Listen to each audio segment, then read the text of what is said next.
Salam, indemen wala isyo, malak shandar, praikon katok nas kanatok bun kel. Kamen yam dien, shawa, endeza, aisamenyum, lot kano sien janok, ye sien jagwit, en wo gwae. Endeza, aisamenyum, sien janok, sien jagwit gwae.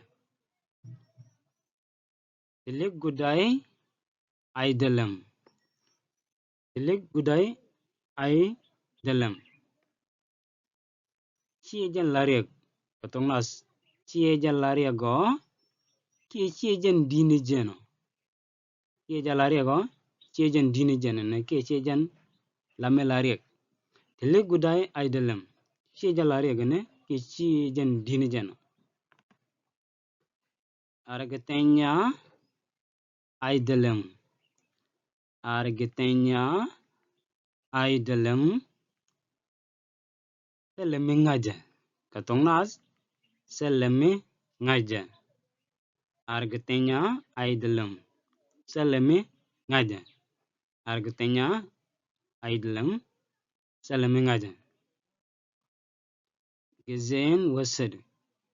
Gezen wasad. Nang guasdo. Kia nang guasdo. Nang guasdo. Gezen wasad. Nang guasdo.